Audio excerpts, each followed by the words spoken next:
A medicina do futuro, lembra que eu falei que depende do que você percebe que você vai viver? Uhum. A medicina do futuro é você mudar a percepção do seu paciente. Se um paciente vem com medo, porque ele ouviu uma notícia horrorosa de um médico que não tem tanta espiritualidade, não percebe que as palavras dele têm um poder, e você olha, não, peraí, eu estou vendo isso aqui, não, nós temos chances concretas de resolver.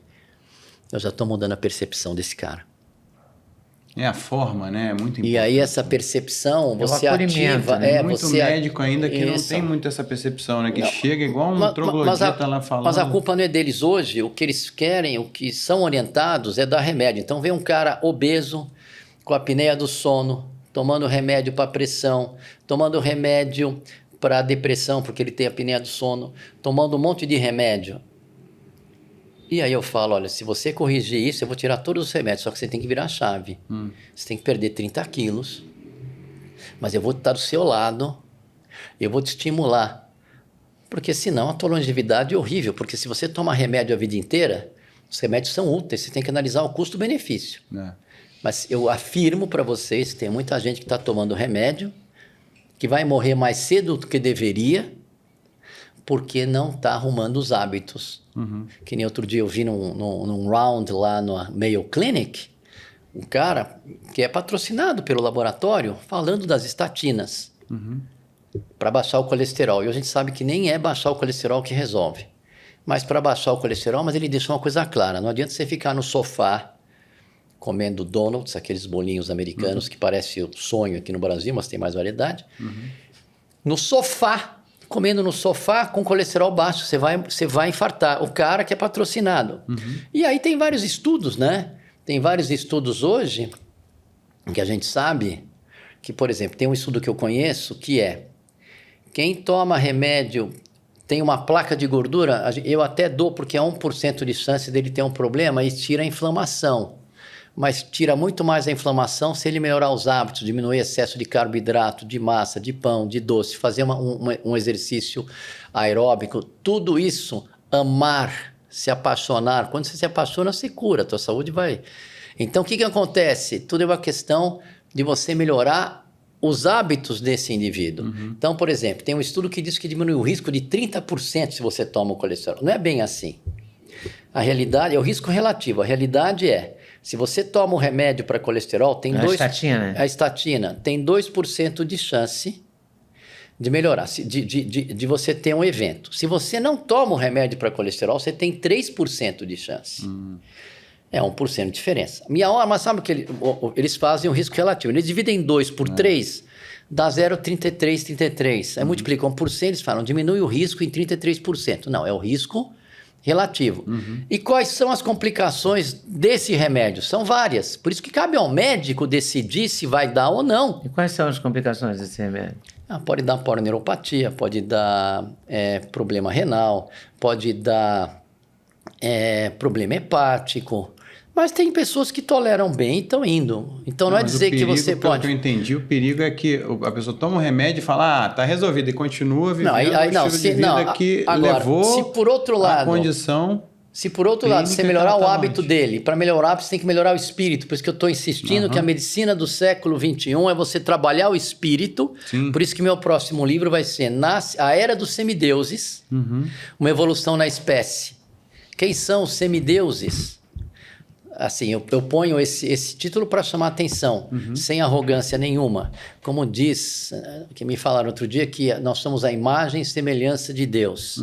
Os semideus são aqueles que entendem aqueles vetores inconscientes e materializam as suas realizações, materializam seus sonhos.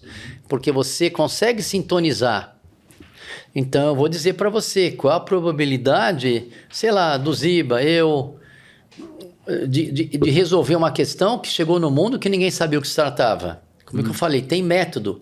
É visualização e querer resolver e botar na equação benefício a terceiros. Porque você entra no inconsciente coletivo. Quer ver uma coisa interessante?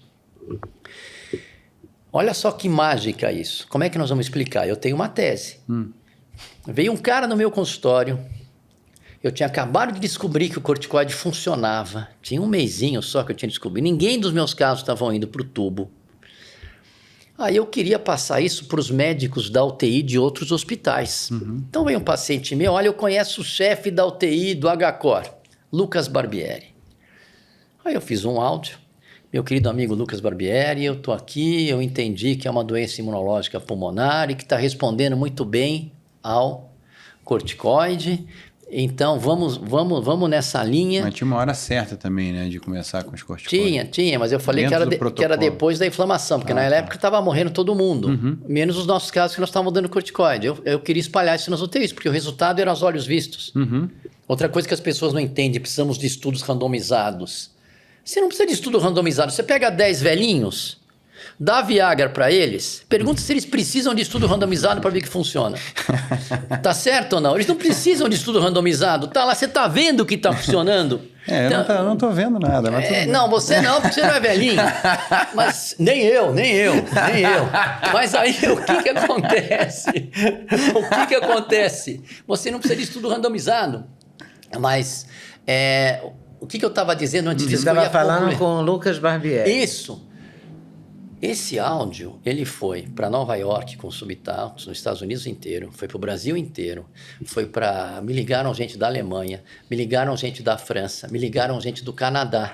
Como é que você explica um áudio que eu peguei do telefone de um cliente e ele mandou para o cardiologista da UTI? Como é que isso se difunde? O que faz isso viralizar? Hoje eu tenho uma tese, porque primeiro que nós somos todos interligados, na essência nós somos uma coisa só. Quando você faz mal para alguém, você está fazendo mal para a tua essência, dentro das coisas que você acredita, porque nós somos todos interligados. Isso é fácil comprovar. Um boceja, o outro boceja na sequência. Você está num lugar, tem um outro dando risada, você não sabe nem do que é que os caras estão rindo, você começa a rir também, você não sabe o que é. Isso tem uma coisa muito doida, do nada você pensa num amigo teu que você não fala há um tempão, aí você olha no WhatsApp e ele te mandou mensagem, né? Exatamente. É muito doido isso. Então, quer dizer, nós somos todos interligados. Então, eu acredito muito que quando as coisas viralizam, por exemplo, tem um vídeo meu que eu dei uma entrevista para Ellen Jabbour, que eu falo que o Jatene falava que o que mata não é o colesterol. O Jatene, que operou todo mundo, ele viu. Nós temos que avaliar aquilo que a gente observa. Eu vou dizer que eu observo nesses 37 anos que tem muita coisa que não condiz com o que são colocados para a gente. Pela observação e que a gente olha, ninguém tira. O Jatene falava, o que mata não é o colesterol. O que mata é a raiva, o que mata é a angústia, o que mata é a mágoa e o que mata são os dissabores. E eu falei isso, 5 milhões de views. Mais do que aquela entrevista que nós fizemos no Direto ao Ponto, que foi 3 milhões e 600. 5 milhões de views.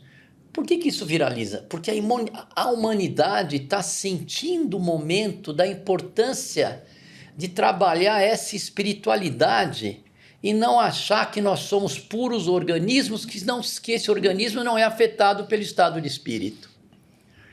Então, é como se a gente fosse um robô de carne, né? Uma coisa meio desconectada, como se não tivesse essa coisa da essência humana, da parte social, da conexão com o espiritual, com o divino. Né? Tem muita gente que acredita mesmo que a gente é quase como se fosse um robô mesmo. Mas essa tese é fácil de quebrar. Você pega 2 irmãos gêmeos que estão no mesmo robô, eles pensam totalmente diferentes, mesmo sendo educados no mesmo local. São completamente diferentes. Eu tenho um casal, não, 2 gêmeas que vão no consultório, uma ela é homossexual e a outra adora homem. Então, são gêmeas, estão no mesmo avatar, vamos falar assim. Aliás, um dia você entrevista o Sérgio Felipe de Oliveira, que ele estudou a glândula pineal. Gente, vamos abrir um pouco aqui. Nós temos sensores aqui, nesse avatar. Vamos supor que é um avatar. Energia luminosa, energia sonora. Você sabe se tem enxofre ou não, energia de olfato, energia química, energia de acidez, energia química. Aqui atrás tem a glândula pineal, que na embriogênese, quando o embrião está se formando, saem 3 brotos, 2 vistas e uma pineal. Essa pineal tem cristais que não é obra do acaso, não são cristais da idade de cálcio. São cristais que vibram com frequências eletromagnéticas. E a daqui que o Sérgio Oliveira estudou muito, que diz que aqui é a conexão que o René Descartes falava, essa aqui é a glândula do além. É aqui que vem as inspirações da informação que está no ar. É aqui que vem as premonições. Nosso Starlink, a nossa antena ali do... Exatamente. Tem gente, aí já não sei se é isso ou não, tem gente que acredita que nós estamos interligados. E um dia, num programa do Brasil Paralelo do Contraponto, perguntaram para mim o que eu ia fazer depois da minha morte. Eu demorei um pouquinho, falei, isso é uma pergunta difícil, mas respondi bem, vou mandar bem a beça, mas antes eu quero que você me responda, o que você vai fazer depois da sua morte? Eu vou dizer o que eu falei para eles, o que você vai fazer depois da sua morte? O que você vai fazer depois da sua morte? Eu perguntei primeiro, que eu já tenho a resposta, quem quiser assiste lá depois, mas mas é difícil, mas eu vou dizer o que eu falei para eles, Ótimo, porque eu não vi esse programa. Então, eu já tive, não, imagina, eu já tive... Quando criança, eu tive a sensação de estar fora do meu corpo várias vezes. Depois, com a adolescência, eu treinei um pouco mais. Aí eu saía do meu quarto, eu ia na sala de TV para ver o programa que estava passando e voltava. Eu sentia uma sensação de entrar. Conversei com alguns cientistas, eles falaram, não, isso pode ser uma projeção mental do seu cérebro, que é genial. Não do meu genial, do ser humano, que é genial. Mas eu tinha a sensação que eu estava fora do meu corpo e eu via. A primeira vez que aconteceu isso, eu tinha 9 anos. Eu abri os olhos de manhã, morava no Rio de Janeiro, pertinho ali na Praça Vinícius de Moraes, no edifício Cepas, que era uma delícia. E aí, eu fui levantar, não conseguia me mexer. Eu olhei, falei, o que está acontecendo? Aí eu vi que eu estava um pouco acima do meu corpo. Então, não estava ligado para mexer. Aí fiquei com medo, aí fechei os olhos, aí me veio um redemoinho. E aí eu acordei. Então, se era sonho ou não, acredito que não. Eu acordei. E depois, quando eu fiquei mais treinado, eu senti, às vezes, quando eu entrava, você sente entrar, Então, eu não sei se a gente sai do corpo ou não. Mas aquilo lá me deu a consciência que o seu corpo pode existir sem... A sua alma, a sua consciência pode existir sem o corpo. Eu tenho essa crença por causa dessas experiências que eu tive. E aí, gostou desse corte? Gostei muito, mas eu acho que vocês devem assistir a entrevista completa, que está no YouTube, Leda Nagli, esperando por você. Essa série hoje, Nagli, o Encontro de Gerações, está imperdível. Vale a pena conferir, hein? Com certeza. Se Deus quiser.